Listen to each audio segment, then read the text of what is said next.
परभणी जिल्ह्यामध्ये तीव्र पाणी टंचाई निर्माण झाली। पाण्याविना बंधारे, बोर, विहिरी कोरड्या ठाक पडल्यात। हंडाभर पाण्यासाठी कित्येक किलोमीटर पायपीट करावी लागते। परभणी जिल्ह्यामध्ये सध्या तीव्र पाणी टंचाई पाहायला मिळते। हंडाभर पाण्यासाठी कित्येक किलोमीटरची सध्या पायपीट करावी लागते।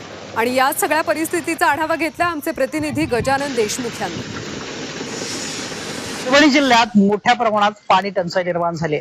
जिल्ह्यातील अनेक जी जलप्रकल्प आहेत ती सुद्धा कोरडी ठाक पडल्याचे पाहायला मिळते। अनेक प्रकल्पांमध्ये पाणी नाही, त्याच पद्धतीनं भूजल पातळी खाली गेल्यामुळे ग्रामीण भागातली बोर आणि विहीर सुद्धा आटलेल्या आहेत। आपण आता मी सुद्धा पाथरी शहरातील गुलशन नगर या भागामध्ये, हे ग्रामपंचायतचा एरिया, या भागामध्ये पाण्याचा कुठलाही सोर्स नाहीये।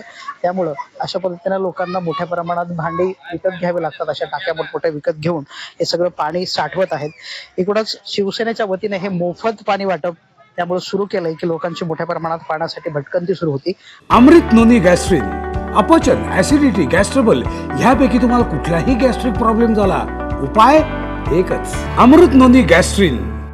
आणि मागच्या काही दिवसापासून इकडच्या भागामध्ये मोफत पाणी पुरवठा केला जातो। मार्च महिन्यामध्ये इकडचे बोर आणि विहिरी जे आहेत ते आटलेले आहेत आणि हा एक मोठा आधार जो आहे तो लोकांना झालाय। साधारणतः 8-8 दिवस पाणी लोकांना साठवून ठेवावं लागतं। त्यामुळे मोठे बॅरल त्यांनी घेतले आणि या पाण्यामध्ये त्यांना आपली जे तहान आणि इतर जे काय आहे पाण्याचा सगळा वापर जो आहे ते या पाण्यावरच करावा लागतोय। व्हिडिओ जर्नलिस्ट गणेशसह गजानन देशमुख, झी मीडिया, पाथरी, परभणी।